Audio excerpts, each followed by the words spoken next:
Please consider supporting Black Women United YEG for the protection and advancement of black women and girls in Alberta. You can learn more about them at bwunited.ca. They are always looking for donations and volunteers. So please, again, support Black Women United YEG for the protection and advancement of black women and girls in Alberta. Again, that website is bwunited.ca.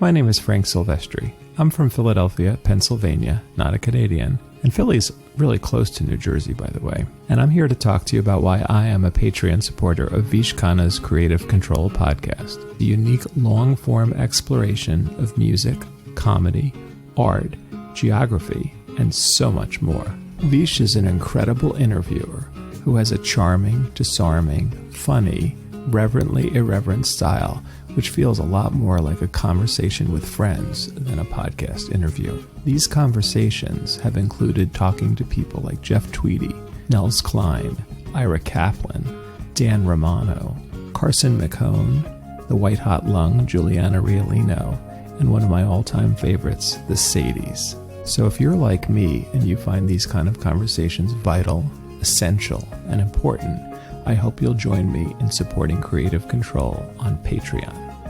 To make your flexible monthly donation to Creative Control, please visit patreon.com/Creative Control today.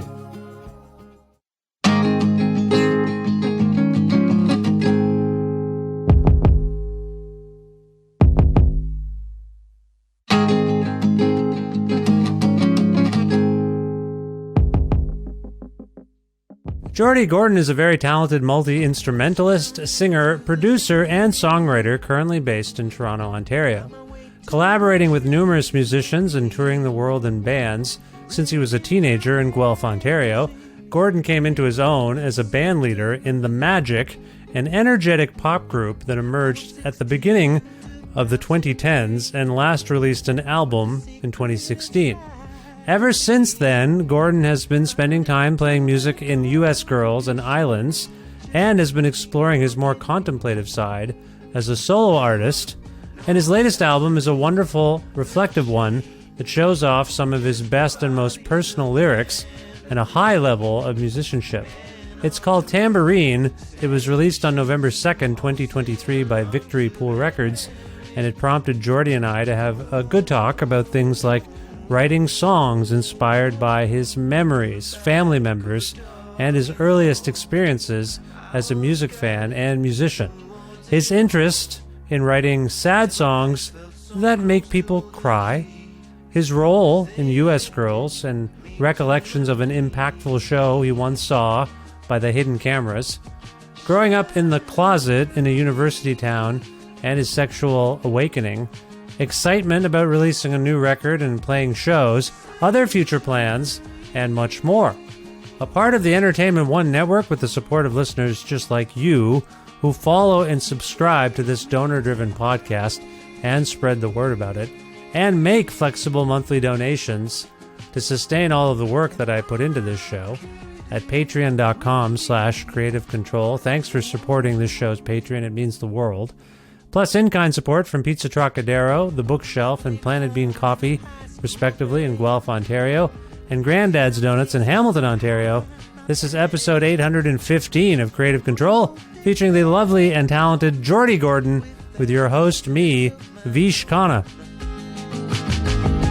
But they were an army of love, with sounds raining down from above, lifting their violins, holding their heads high and proud. There was no censoring, no shame, just bodies abandoning. Hi, Geordie. How's it going? Hi, Vish. Nice to talk to you. Nice to talk to you. It's lovely to see you. Where in the world are you today? I'm in Toronto, Ontario. I just took the GO train from Guelph about half an hour ago. Oh, nice. What brought you to Guelph, if I may ask? Well, I had Thanksgiving on Monday with my family, and then I worked on my last music video just last night, which will be coming out the day of the record release. Oh, congratulations. I was watching a video from the new album just yesterday, and I think it was shot in Guelph. I thought maybe some of it was. I don't know. But you were dressed as though you were in some sort of royal procession. I don't know how else to put it. Yeah, that was definitely filmed in Guelph. And the song in question was Spinning Wheel, I feel like? That's Spinning Wheel video, yeah. Yeah, so what, let's just jump right in. I'm curious about that video and how it connects to the content of the song. And I don't want us to this was not meant to be a director's commentary podcast.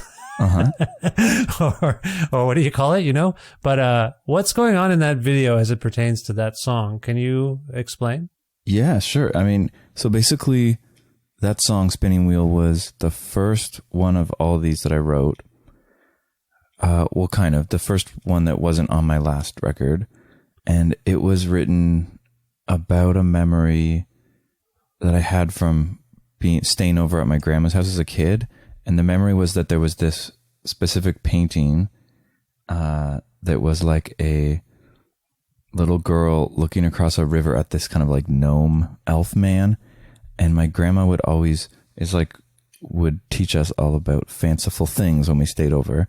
And she talked a lot about how like the river was that there was like different dimensions and that you could see into different dimensions sometimes. And we would like walk in her forest. And she'd talk all about like, if you have an open eye, you can see. So I wrote the song about that. And that was like maybe almost 3 years ago now.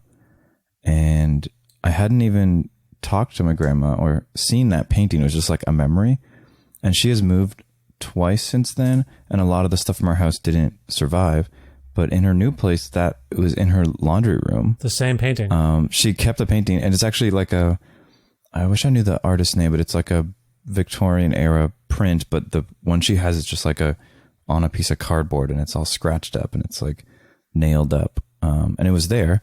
So we decided to make the video starring my grandma, Catherine L. Gordon, and base it around this painting and the idea of the song, which is like, so in that song, I play I guess I'm not an elf, but like we play the mysterious medieval troubadour band that is in a different world in the woods.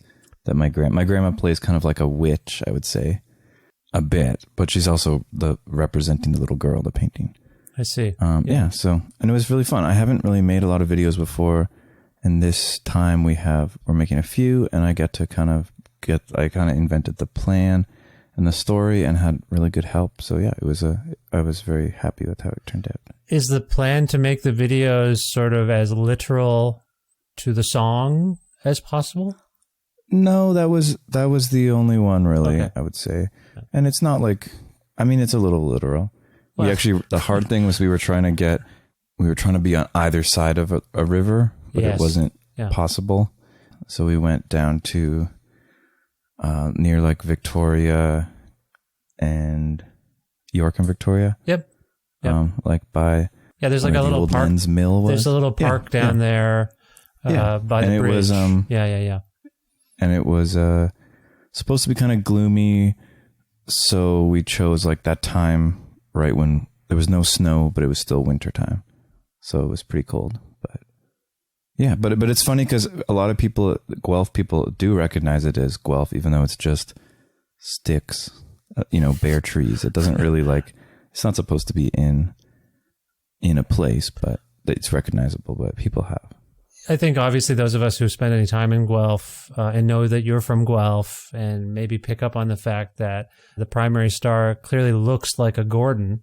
Not you, yes. I mean your grandmother. Like I was like, oh my goodness. This is your father's mother, I'm guessing? Yes, that's true. So I'm like, I can see James Gordon in this person. Yeah. And when I asked about the literal aspect of it, just based on what you were just saying, at one point there is a very tight shot of her eye, her seeing eye. And I thought, okay, this is following the action of the lyrics. And I think, you said that in her moves, things were jettisoned or lost. Were you kind of weirded out that image from your dream survived and is still in her possession? I don't think so. It just was confirmed that we were like still on the same wavelength, I guess. And it was, and confirmed that it was real. Sometimes you kind of invent memories from your childhood, and it just was like proof that it was actually real. Yeah, that can happen if you look through photo albums a lot. Because there are times where I look at a family photo album and I have no memory of, you have no agency. People are just walking around in the 1980s taking photos of you and then sticking them in an album. And then over time, your memory is like the photo comes to life. Like you don't remember it really.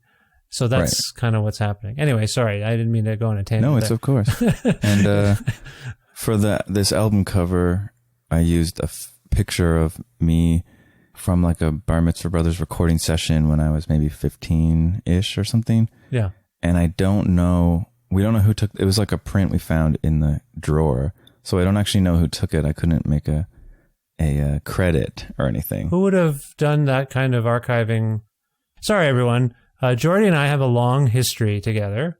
And so we might drop some names and situations and things that we know well. Sorry, we'll try to keep everyone in the loop here. What I was going to say... I forgot you guys were there, listeners. Yeah, Hello. I'm just talking to my friend Vish here. Hello, everyone. Welcome to my conversation with Geordie Gordon, brilliant young songwriter. Geordie, I was looking at that and I'm like, is that Pipe Street? Is that the House of Miracles? It doesn't look like the House of Miracles. It was Pipe Street, yeah, which was the studio that my dad had behind our house in like a little barn. And I think that's when Rebecca Simpson recorded us. For some reason, I think that. And she might be in the background of the back picture. There's like somebody, and it's hard to see. But it was, I don't know. The thing I hate the most about an album is like choosing the name of it and maybe the album art, trying to put the whole story together in like an image. Yeah. But I was happy we found this picture, and it's like a really, it's a lo-fi photo, but it's the same thing where like that photo, I didn't really remember it and I hadn't seen it in a long time, but it has a life of its own, I think. Hilariously, you called it a lo-fi photo, but that was likely taken with actual film. I mean, I guess it could have been a digital camera at that point in 2003 or whatever, 2002? I think it was like a disposable camera, I would think. But still, real film, which to me is not lo-fi these days when we have all these like degraded or low-grade digital things. Let's catch people up on this process. You've named the album Tambourine. As you say, the album artwork features photos, at least some photos of you as a teenager. The lead song on the album, the title track is the lead song, I should say, Tambourine. And that chronicles a very pivotal moment you had as a 16-year-old. And so I have a slew of questions about this that I hope we can get to. Let's start with the fact that you are in this reflective mode. You're thinking about the past. Memories have come to very, very, I think, important memories are kind of flooding these lyrics. Where did that come from, would you say? Well, it was good we started at that. So that Spinning Wheel song was the first song that didn't make it on my last record, The Tower, because it was like the start of the new thing. And I didn't have a lot of songs. And I'm the kind of person that makes music first with nonsense words and humming and then gets lyrics later. So like currently I'm in a trouble because I have a lot of songs with no lyrics. But I wrote a grant proposal for recording this record. And in that kind of thing, it's normally like, oh, I hate these. I have to like bullshit a concept. And because I had this one song done, I was like, oh, it's about thinking about memories. I made this concept that I thought was like just junk to get to ask for money. Mm-hmm. And then I had to write the songs and I was like, oh, that's a good idea. So I did use it. It's not like, it doesn't go for the whole record. It's not like a concept record, but it was a really nice way to start. And kind of the most important songs involved that. And even, so I had moved, for this recording, I moved back to Guelph. I was there for like a year and a half, just after the lockdown-ish time, when I could live with my grandma again, when hadn't seen her for a long time. So I lived in her attic, and, you know, a place where you have grown up, like, you know, you and I are going to talk about a lot of places. I think it's fun to think of a place and just try to remember, like, what you've done there. Sometimes when I ride a long subway ride in Toronto, I look at, and I'm bored, I look at every stop, and then I try to think of, like, something important that happened when I was at every subway stop. It's like a fun game. I don't know. Yeah. Because it really is, there is a way. I don't think I'll ever write a memoir, because I don't think people need to know about me, but it is a nice way to reflect, to have a reflective moment. And, you know, when I was recording the record, I was in a pretty nice, settled, quiet winter where I was just focusing on work. So it wasn't like a lot was happening to me at that moment. So are you, as you were writing this record, I'm trying to get at whether you might have been lonely as you were writing it, or you were reflecting simply. I get what you're saying, that this writing maybe was inspired by something a bit crass, a grant application that took on a life of its own. But clearly, you know, this is a very emotional and powerful record. For those of us who know you in particular and know your journey, I want to get to the loneliness, because in some ways, Tambourine kicks off and you're talking about, I think, a moment where you felt welcomed and maybe more yourself than you had maybe up to that point. And I hope we will dig into that song in a moment, since it is pivotal. But I want to stick with the loneliness, because I do feel like, as I ponder these songs and your reflections upon these moments in your life, it seems to me that some of those moments were a little alienating, a little isolating, maybe some loneliness there. Is loneliness a key concept? I mean, so I just in general really like sad songs the most. And I don't know, I'm just not a fan of really happy songs, and fast songs even. I really like a tearjerker. And to me, I think I revel in that. Like I like being alone, and sometimes it is sad when I am, but it's, for writing about it, it's like a song that talks about that, to me, is like, well, I don't know, it's what I'm into or something. Definitely there was loneliness, but, you know, not the kind of, like, I've always had a lot of great people around me, but it's, you know, that kind of, I definitely am like pretty private. And so, yeah, I'm sure a lot of times I've kept things to myself, and I definitely feel lonely sometimes, but there's something to me that's like a powerful emotion that I like to have in music. With this solo project of mine, the shows tend to be kind of intense, and like my goal is to like be, I always close my eyes when I sing, and I like, you know, want people to cry at the show. It's not like a Saturday night show, you know, because that's my favorite part about music, is when I'm not a big fan of like comedy music. I like when music is like stabs you in the heart. One of your last major projects was a band called The Magic, and on, if I may be reductive, it was the opposite of everything you just described. Was that what? Yeah, maybe. I don't mean content wise necessarily. I think if people were to delve into the lyrics, they might get a similar impression to the one you're just suggesting. But the arrangements were upbeat. It was a pop band ostensibly. Was that getting that? And I mean, historically, you've played in other sort of supercharged bands with your brother and the Sad Clowns, with the Salt Lick Kids. There was a festivity there. If you look back on those things, was that getting those sounds and those approaches sort of out of your system so you could get to this making people cry monster mode that you're in? I still like being in fun bands. Yeah. I'm having such a good year touring with US Girls, because we're in a really good mode where it's basically like a disco band, but there's still like a lot of truth and emotion, substance, weight. And a lot, we're really feeling the things. But yeah, basically I find myself to be like a musician and a producer foremost. And so I love making fun music. Yeah. I like grooves. I like drums, but I've always kind of kept a few quieter, singer-songwriter stuff on the bubble underground. So it's been nice to focus on that in the last few years. Also, this is, I guess, the second self-recorded record. As a little bit of other people on this, but it was mostly just me. Mm-hmm.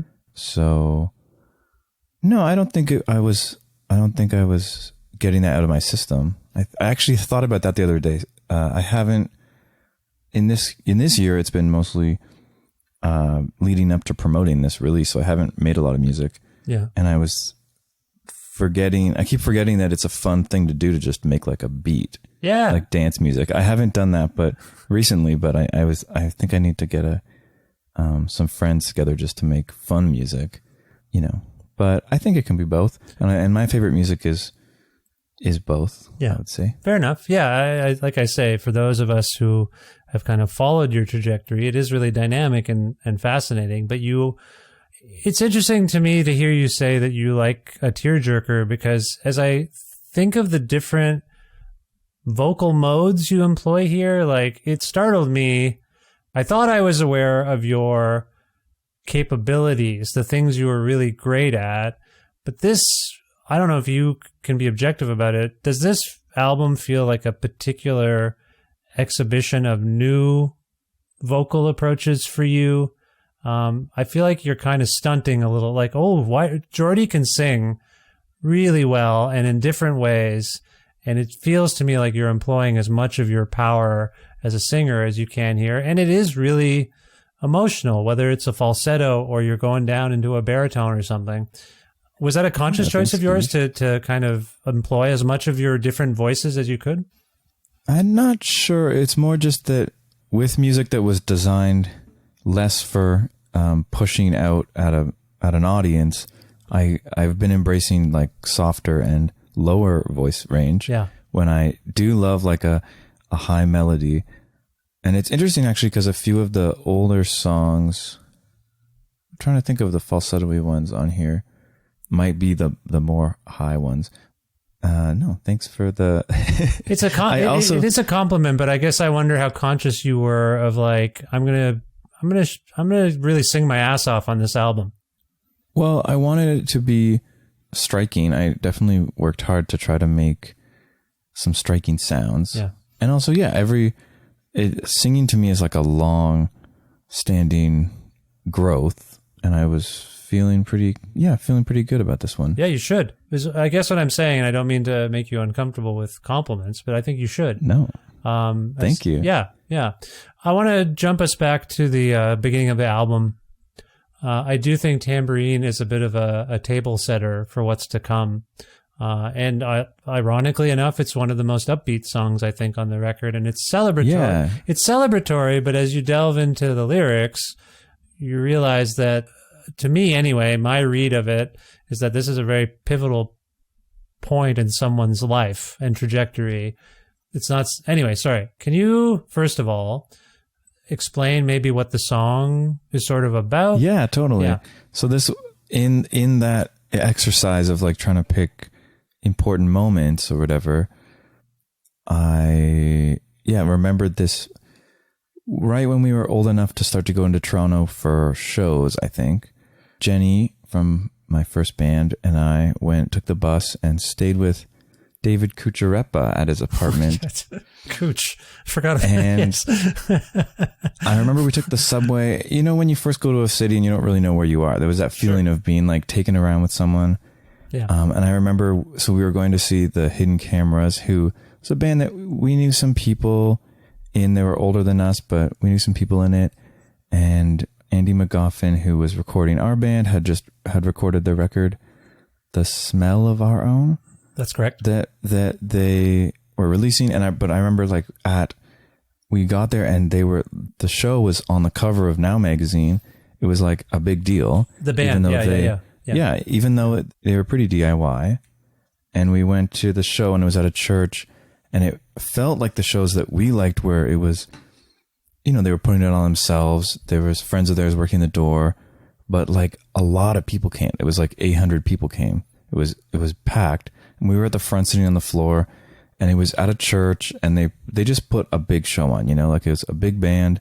I think our friend Justin was playing the pipe organ, getting grandiose. They had Justin Station, yeah, our mutual right. friend, yeah.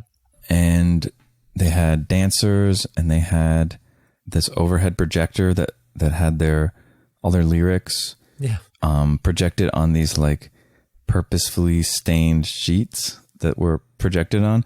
And basically, it was like, for me at that moment, I've been focusing on being a really, you know, young DIY musician, where we were like, so all we did was go have band practice and try to get stuff going. And to us, it was so inspiring to see like all the details together, this amazing show.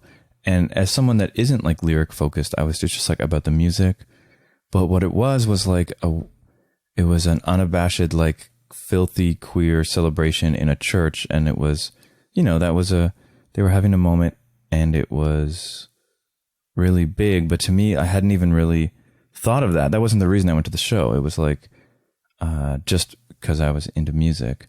And then to have that, I'm sure I was, you know, a shy kid, and the idea of the like underwear go-go dancers and the stained sheet filthy lyrics or whatever, it was like something that I'd be shy about. But then we were in the front row, and the whole idea of the show was like to involve the audience, and to come there was like, whoa, it was kind of mind-blowing. I don't think I really processed it at the time, but that's looking back, it was like, wow, I can't believe I got to be there and see that, and see like all these people being like so unabashed and out and stuff. It's a very heady. It was cool. If I think back on that period that you and I shared some of these moments together, it was a really heady period. It was the time, I think, Geordie, you and I were probably at some of the earliest Arcade Fire shows as well, and Hidden Cameras as well.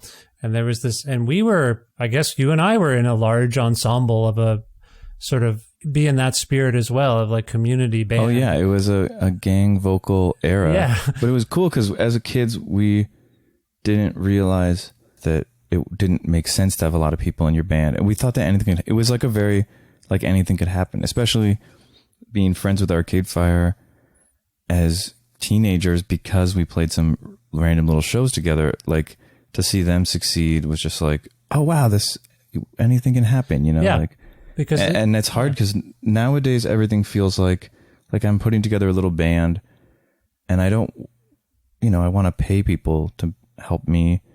It's hard to get around. It's hard to get a van. These days, most people don't have bands because they can't play drums places. They don't have practice spaces. Yes. You know, like it's hard to have the logistics of a big band.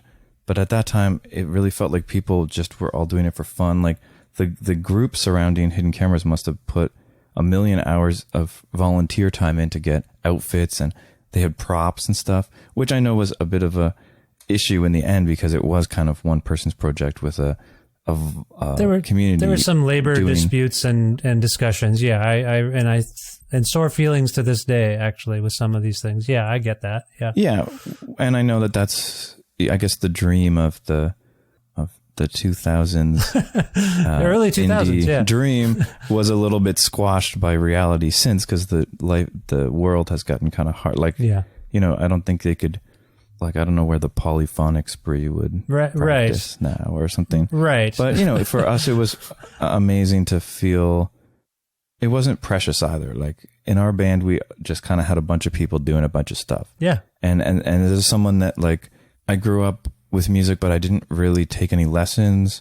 So I've never been like amazing at one instrument, but I've never had doubt that you can just try. And we'd meet a friend that wasn't a musician, and it wasn't like, oh, you can't be in our band. It was like, yeah, you can be in a band because anyone can do it. There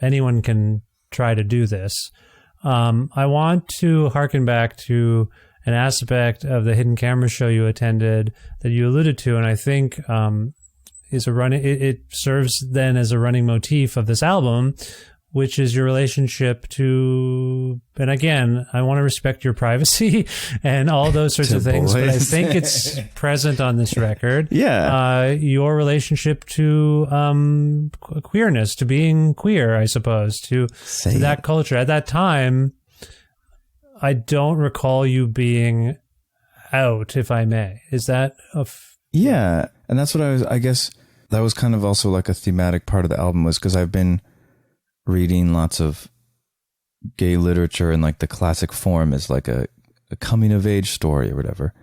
And it was interesting for me because when I think of my formative young self, it was like only about music. I never had like bros that were dating and we weren't drinking. So that aspect of my life like wasn't really happening, but I obviously like had private thoughts about that early on in my life. But I can't even remember at that time of being necessarily like tormented by like being in the closet or whatever. And I was raised in a pretty good place. Like, well, we were in a very like enclave of creativity. I don't remember like my family having a lot of queer friends, but a few. Like I knew my parents had a few that we knew about it. We talked about it or whatever. Yeah. But yeah, I was definitely, it's always it's still a hard thing to break through, even though you have a cool community or whatever. It's different. I mean, high school these days, a lot of kids come out earlier, but it was still grade school. My kids are in, fully. Yeah, absolutely. I think the times have changed. And I also, a reason that I wanted to write about this was that my entire life, even after, like, I've kind of didn't quite come out until I was like around 20. Yeah. But my whole life has been kind of in separate streams, where it's like my music friends and then like the queer life that I had, which was cool, because if I didn't have music, I would have like focused on that and like only gone to gay bars and stuff and moved out of Guelph earlier or something. But when I've been trying in my life to get those streams to come together. And so in this album, even though this album's not like fabulous in the regards that some bands would be, and it's also not trying to like over focus on that.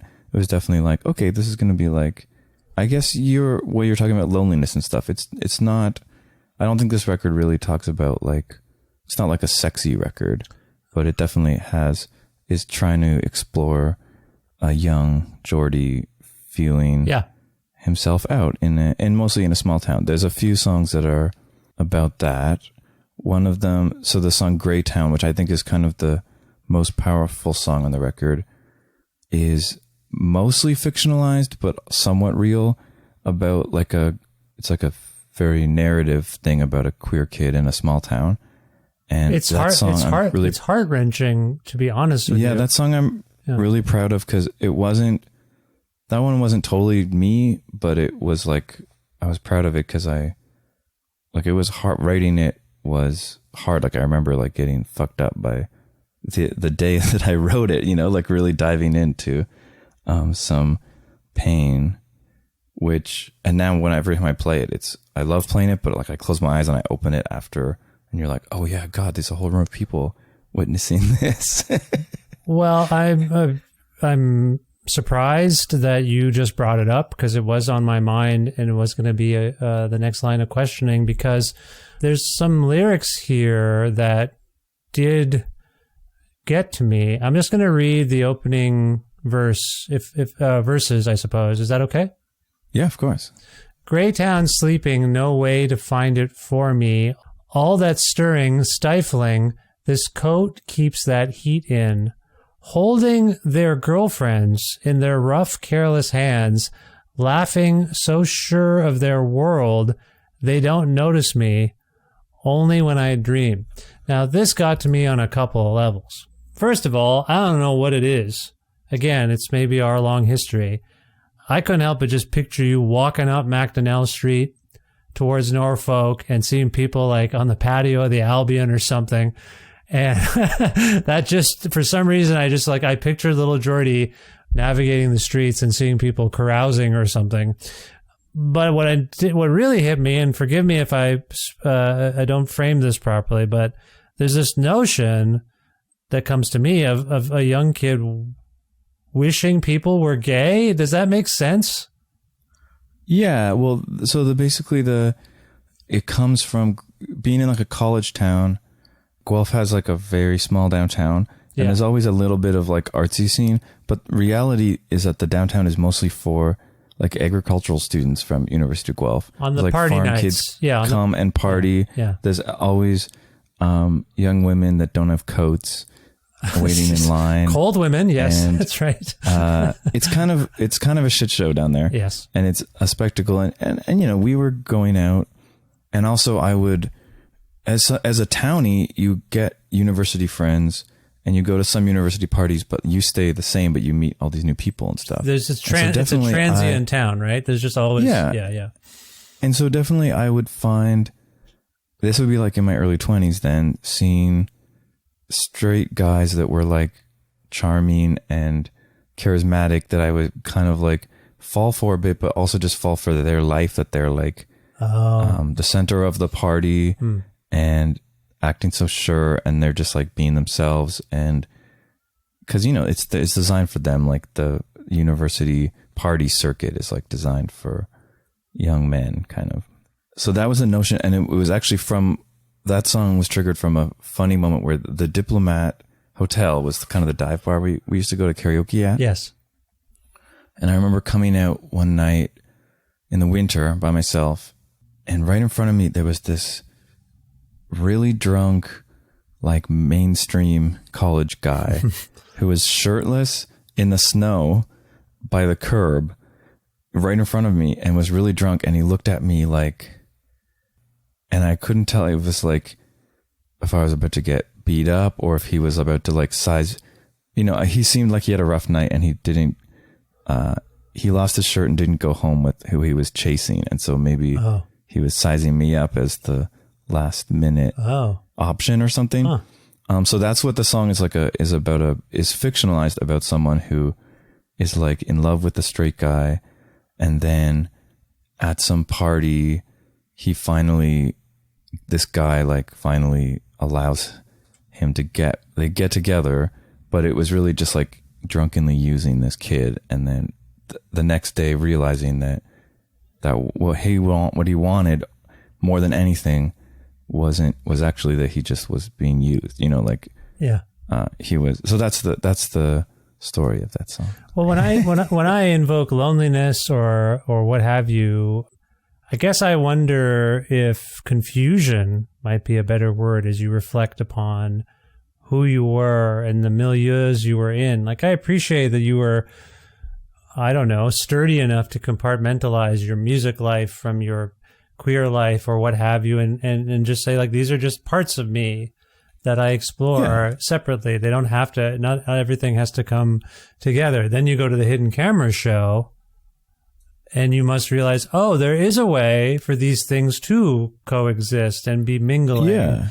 And yet then you have an encounter like this one, which is steeped in fear, desire, some semblance of shame, uncertainty. Like, when I say heart-wrenching and loneliness, I think I personally feel a little badly that I wasn't aware, as someone who was there with you often. Right. Just like, oh shit, I wasn't maybe there for Geordie enough. I didn't realize how difficult that must have been to enter any space and not be sure if you might have a potential partner or a crush or what that does to someone. Yeah. A lot of that swimming around on the record, maybe that mode. Yeah, I would say so. Yeah. Yeah. It's weird looking back because I was like, wow, I could have been like such a popular twink if I knew my self-worth or whatever, but I didn't, my most beautiful stage. I didn't take advantage of that. What does that mean? But it's good because lovely. You look lovely. You're in a beautiful mode. I don't even know what that Thank means. you. No, I understand. I'm a retired twink now. So there's some, is there actually regret as well in this record? Oh, a little bit, but I don't think so. I'm, like you said, it's like learning your everyone goes through that thing where they learn their self-worth, and most people go through it by pushing themselves into situations where they could get hurt more. And I didn't really do that. I didn't have too much experience where I got hurt because I was kind of just safe in my little quiet bubble, I would say. Yeah. So yeah, no, I don't know if it's regret, but you know, like I've always wanted to make a really gay record, but I've tried to make like sexy songs and it just hasn't quite worked. And I find a lot of artists that try to do that will be like, this is my, like Sam Smith just tried to become more sexy and fabulous, which I think was cool. And I don't like that everyone like hated them for it a lot, or they got a lot of hate. But I think it's, yeah, like make some sexy videos where you dress up cool. But to me, I just, as a songwriter, I've never been able to make like a sexy song work. I just don't quite understand how to like put it in and not make it just too raunchy or too cheesy or something. So I think it's like exploring the, in a quieter singer-songwriter context, the other aspects of that aren't sexy. But having having delved into your psyche in such a serious way, and you know, we started off this conversation, or at some point early in it, you suggested that maybe the next thing you do would be getting together and trying to with people and trying to make some dancier music if you can figure out how to do it. So I wonder if these things are all connected. Having delved into your psyche to write these kinds of songs, which have like a literary bent to me. Like there's a narrative arc to them. The word choices are a little out of, they're unusual for the pop song format. So you were really, I think, working on your writing. And that's not, you know, we were talking earlier about U.S. Girls, how there's that really beautiful blend, I think, of heavy, meaningful lyrics, but also it's a disco band right now. Like it's an upbeat experience. Do you think all of these experiences you've had, including writing this record, and I don't mean to keep suggesting you're getting things out of your system, but I think when you're in process and you're working on a thing and you get it done, that can't help but inform your next thing. So all a long-winded way of saying, do you think you could apply this rather earnest approach to what you want to convey lyrically to more upbeat soundtracks if you were to go forward based on all the recent experiences you've had? I think eventually that'll happen. I definitely see, you know, most artists kind of ping pong from elaborate music to simple music and loud and to fast. I think my next record might be even more stripped back. I haven't quite decided yet. In a way, I wanted to make keep reaching for higher production, but I think I'm going to try to make like a even more stripped back record. But no, we'll get there eventually. Okay. And one thing about this one is, in my mind, this is like a sad record, but it's actually not. Like the songs are catchy and there's beats. My friends, the U.S. Girls' parents, their twin 2-year-olds, were obsessed. I gave them a test pressing of the vinyl, and they're obsessed with it. They listen to it every day. Oh, nice. And I was so shocked that kids would like it, because to me it's like intense or whatever, but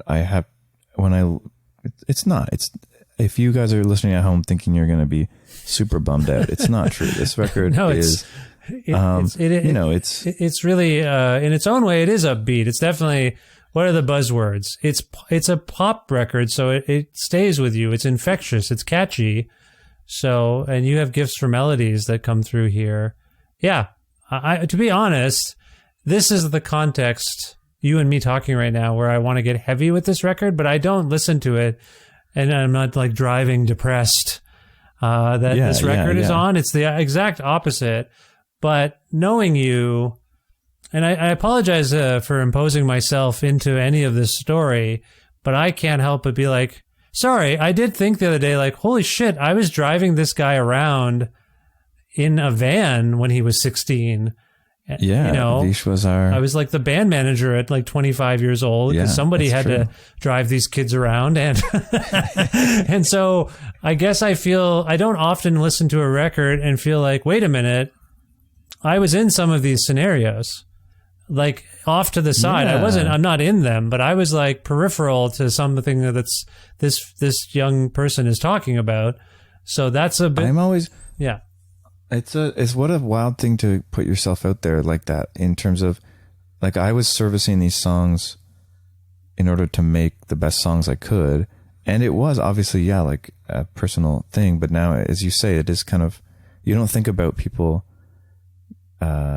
understanding it so clearly that know you, you know? Yeah. I'm always so impressed when authors write about their lives and push that book out, you know? Yeah. But I do hope that I think in the past, I've always tried to write a little more vaguely, because the idea is that you want to touch everyone with some overarching feelings, which I think will still happen. As I was saying, I would hope, again, But anyway, Yeah. Vish, don't feel bad about 20 years ago. I don't feel You did a great job. I don't feel particularly bad, or that I contribute. I hope I didn't contribute to any negative feelings you had in this mode of your life, but we were all learning so much at the same time about, Exactly. Yeah. you know, like, we watched our friends in bands explode. We'd be playing with them to 15 people, and the next time they came through town, they were playing an arena. Like, we had a few circumstances like that where we were all growing together. I just think, from my perspective, you were growing in a few different ways. Maybe more than I was, in a sense, because I was in a heteronormative way, just living my life, and you had other things to ponder and grapple with. And all I'm getting at is that comes through on this record for me, and I think for anyone reading a lyric sheet as they're listening, it might resonate that way with them as well. This is a narrative voice that has gone through something, whether it's the author or not. Yeah. Yeah. I agree. I am proud of trying to open up more in that regard. Yeah. And also, you know, like, everyone just lives their life every day. And I'm not someone that really overthinks things, and I don't hold grudges really, and I don't like stay mad, and I haven't ever done therapy, and I don't really know if I will. Like, I'm not the kind of person that's like ready to be like, oh, I can fix everything now by like delving into what's affected me. But I guess I did a little bit by trying to write these. I was going to ask you, because I've been kind of ascribing things that I've picked up on. In an overarching sense, do you feel, having completed this record and now that people like me are talking to you about it, do you feel like you learned something significant about yourself? Like, I know this can get a little hokey, but I would think that the way you've delved into not material, like, these are things that happened in your life and you've decided to process them this way. It's not therapy, but it might be therapeutic. Did you come away from this feeling lighter, different? I mean, hopefully. I'm really excited to be performing this more live, because I definitely had, weirdly, like right before the pandemic, I've always been somewhat confident of a person, mostly, but I definitely was started to have a few, like, experience anxiety and just be like less confident. Still now, like, putting yourself, the whole thing about putting a record out and then playing shows and stuff, like, you should be like a overconfident narcissist to believe that all of it's worth it, you know? And sometimes I'm not that way. I definitely have lost some confidence in the last few years for some reason. And so working on this kind of project, I am very confident in it, and I feel really good about my shows and my record. I'm so excited that people get to hear the whole thing, and I'm really excited to perform more, because it is really intense, but like, I feel like worthy of sharing that myself with everybody. Yeah. And I find the shows really are that way. Like, it isn't, I think I'm hoping that everyone gets affected at the shows. People tend to listen and really dive in. And like, it is one of those things, being like writing songs that really mean something and then projecting that into an audience. Like, yeah, I think I'm feeling stronger because of that, you know, and I'm really excited for this coming year, because I feel like I have found a better voice, and I'm excited to share it. I just want to touch upon this confidence thing. Like, do you feel like that it's as much to do with the confidence in your own abilities, or a confidence that what we're all doing in sort of a creative realm right now feels purposeful. I don't want to put it this way because you and I come from a place where you didn't overthink too much. You just, if you made a sound in a studio and it wasn't expected, you know what? It's going on the record. These things happen. Like, it wasn't like everything you planned is exactly what you're going to leave the studio with, and or the stage is going to be whatever it is that night on some level. You have your structure. But I am picking up as I talk to people, as you know, Geordie, I talk to people all the time. And I think confidence in the infrastructural aspects of arts and culture is waning, is to put it lightly. Like, what the fuck? What are we doing? You know, no one's getting money. No one, blah, blah, blah. So do you think your confidence, it's weird to me to hear you say this based on this record. I don't think you've ever sounded more bold and confident. So I can't help but wonder, do you think this confidence thing is more about like, I really don't want to say, does this matter? That sounds too bleak. But is it like, what is the point of what we're doing when we do such things? Like when I make a podcast. Or yeah, I mean, I kind of feel like this is a bad time, and everyone, like, the idea of is trying to play shows That's worth what I it mean. at all. Yeah. I definitely am feeling that, and it feels, even just the effort, like I'm almost booked my first little tour that's gonna be like 5 or 6 shows, hardly anything. And even that, realizing, oh, I forgot that every fall is when everyone gets sick again. And, you know, like, it seems futile did I just waste all this effort? Are we going to have to cancel? Yeah. Put even more effort in and have to cancel? That is bad. For me as a solo artist, I do feel almost like behind. And it's interesting that it's taken this long. Not that things I've done in the past haven't. I've done a lot. I've made a lot of records in different bands and stuff.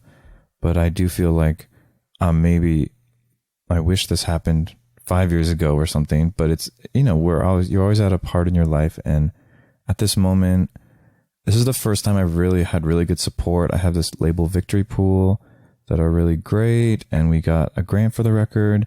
My first time with that. The first time being like and it feels kind of weird seeing everyone talk about how everything's falling apart, because I had a good year where I felt supported in my feels art. good. And it feels more important. Like it was my job. I took this time off from living in the city, and I had a free rent at my grandma's house and no job, and like worked on it every day. And to me, it was I made it important, and it was important to me. And I'm excited that we get to put it out, and we have videos. And I mean, I don't know if it's going to just disappear or if it means something, but to me, it feels like an important time in my life with this. Good. And I'm really excited. Good. And even though it's possible that everything is doomed, it's like, what would I have done otherwise? I don't know. You sound confident to me try. then. That's good to hear. No, you don't sound like someone who's sort of unsure. That's great. And I'm glad you had that well-deserved support structure. Yeah. And I'm about to, we haven't had a practice yet, but I'm about to build my own band. Because this record I just played by myself. Most of my shows I play by myself. And that idea of being a band leader is terrifying, because I don't know how other people do it that I am in bands with, because it's a lot to organize and a lot of, it seems it's kind of impossible. And like I said, I don't want to just have it be volunteers or whatever, but I know that when we finally practice, I'm going to forget about the stupid logistics of the business of the band and be like, oh my God, this is so amazing. We're working together and making the songs happen. Yeah. I'm so excited for first practice is next week, and it's going to be worth it, because I think everyone's going to be, it's going to be fun. It's going to sound wonderful. So, well, I'm so happy for you, and this is going to sound weird. I'm like proud of you as your friend and an elder person who used to drive you around sometimes. I feel like I can say I'm proud of you without sounding patronizing or whatever. No, you should be very proud of this record, Geordie, as well. You should be as proud of this record as I am of you. How about that? Thank you, Vish. Well, I've had a good, like I said, mostly it was by myself, but then people that did work on it, Steve Chally mixed it, and you think of mixing as like a technical thing or whatever, but he I could tell everyone that was working on it was like feeling it. Yeah. Like it was affecting them. Yeah. I was really surprised that people, even the guy that mastered it, Kevin McPhee, who I didn't know was someone I was recommended and sent. And normally mastering is like, they do it in a day and you never meet the person. We had not met, but he wrote such beautiful things about it. Like it was actually, that's one confidence, is that it's been, and even these 2-year-olds got obsessed with it. People are connecting to it already. Which is, you never know if that's going to happen. So it's been really, people have said some really nice things, and that's what I want, is to, there's a lot of music out there. Sometimes like, what's it for? But it also, people do really connect with some things. And if some of these songs become like some people's, like, important to them, then that's great. You can't go wrong if kids of all ages are into what you made. So that is a really good sign. And well, I've been following for these 2 singles that are out so far, you can see on Spotify the exact data of who's listening, and it tells you their gender and their age and where they are, like in this giant graph. And it's really funny to see, like, so far it's not the young folk yet, it's our age. So I'm rooting for different demographics to get up bigger in the chart, Yeah, you got to get Max and Meg's kids to get their Spotify I guess there's accounts. Exactly. There's no demographic. Just repeat, just over and over again. Just play it on repeat, and then it'll goose your stats. Yeah, no, that's a strategy right there. Geordie, I want to thank you for this time. If people want to learn more about this album and you and these sorts of things in this modern age of fractured social media and whatnot, where would you like to direct them? Well, mostly I just do Instagram stuff, Geordie Gordon Music. I do finally have my own website, geordiegordon.com. Good for you. Which is a fun thing. And so you can see my new videos there, and tour dates will happen. If you're in Ontario and Quebec, I think we're going to be playing with my new band, release shows on November 22nd at the Burdock in Toronto, and November 24th in Guelph at Silence, and November 26th at Hamilton Into the Abyss. And then we're playing Peterborough, Sadler House, December 1st, and Montreal at Ursa, December 3rd. Oh, great. Okay. So we've got a whole bunch of info there. That's great. And appreciate that.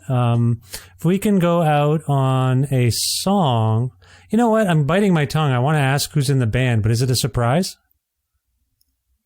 No, it's not a surprise. It just hasn't happened yet. Oh, okay. Never mind. You know what? We're gonna we'll find out who's in the band once you have a couple of practices. Is that a way of putting it? Okay. Because I'm gonna fire them all at the first. Well, you never know. They might not make the cut. Who knows? You never know. Yeah. For those who don't know, Geordie Gordon is like the James Brown of Southern Ontario indie rock. He'll find you.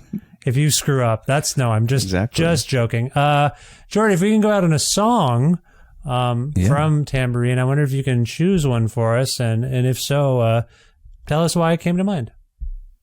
I don't know. I was gonna choose what I think of as the least important, but like nicest feeling song, which is called "Long Long." Sure. And it was one of those songs that I wrote really fast and was like, it was not full of all these characteristics of what we were just talking about, but it's just kind of a song about the passing of time, and it's more of a feel good song. And it has my friend Cass Richards, who lives in Boston, who was a singer in US Girls. She's singing backup on it, and I'm not sure why it came to mind, but I like it. Well, I feel like you gave a whole slew of good reasons there. And I think is it ostensibly kind of about your own life in a way, or about one's life? Yeah. It's more of a life in general. I guess it's kind of about that shit will happen. Stuff happens. It has for millennia.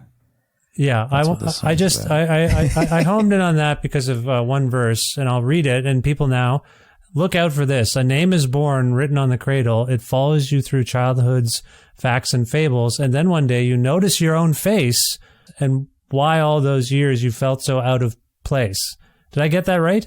Yeah, those are the words. Yeah. So that's a Yeah, good something going on there. I don't know what it Yeah. means exactly, but I have a read that it's part and parcel with some of the things we've talked about today. Is that fair? Yeah, sure. It's a little more universal, or not just to do with me, but yeah, that's a part about discovering who you really are. And It's one thing to come of age, in but it's time. another to ponder how you came of age. How about I put it that way? Like what? Yeah, totally. What were those building blocks that helped you come of age? And I feel like there's a lot of that on this record as you ponder certain moments. Like for someone else that day at that Hidden Camera show, they went home and didn't think twice about it.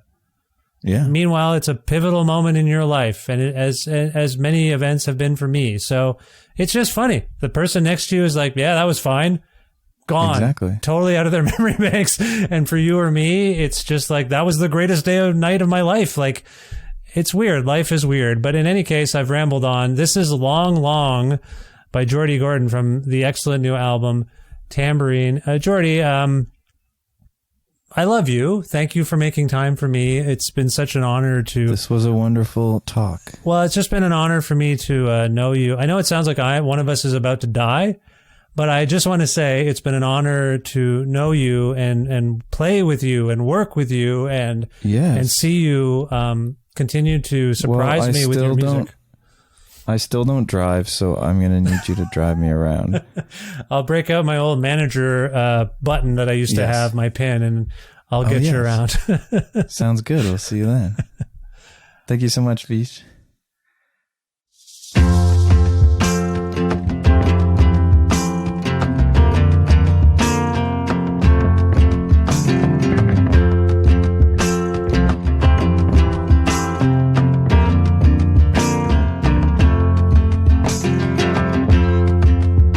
Flame rise and eats what's on the table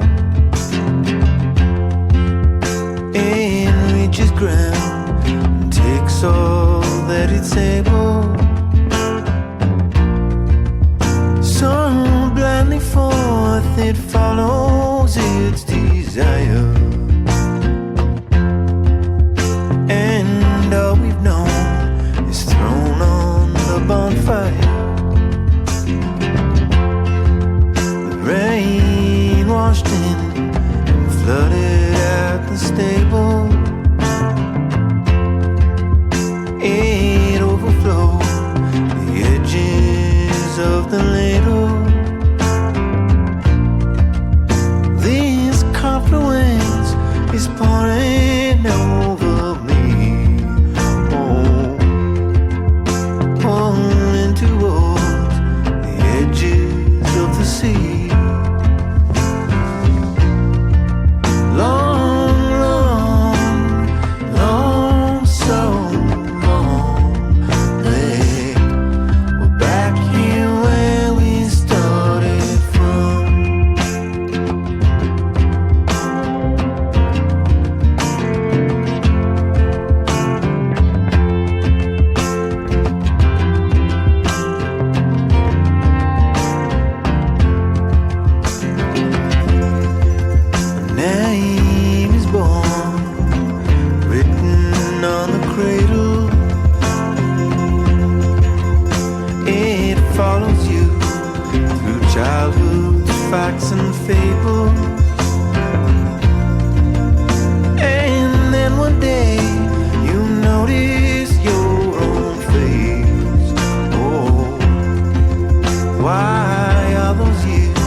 Thanks so much again to Geordie Gordon for reappearing on this show. Geordie's been on a few times, I believe. I haven't done it yet as I'm speaking to you, but I'll make a related episodes thing, and then I'll discover how many times he's been on the show.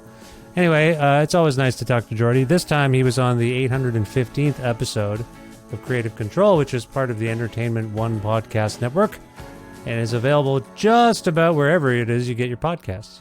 If you can't find an episode that you're searching for and you can't find it anywhere, or if you're hoping to learn more about me and sign up for my monthly newsletter, please visit vishkhanna.com, and you can do all of those things there. And also like Creative Control on various social media platforms that may or may not still exist by the time you are listening to this episode of this show. You can like Creative Control on Facebook. We have a page still. Hasn't been taken down or nothing. You can follow the show on Twitter at Vish Creative, or you can follow me directly on Twitter and on Instagram at Vishkhanna. I'm also on Blue Sky and Threads, and there's a TikTok thing and a few other things too. Just search for me, and if it looks like me, it's probably me. Although I shouldn't say that. Someone was impersonating me just the other month there, and it sucked.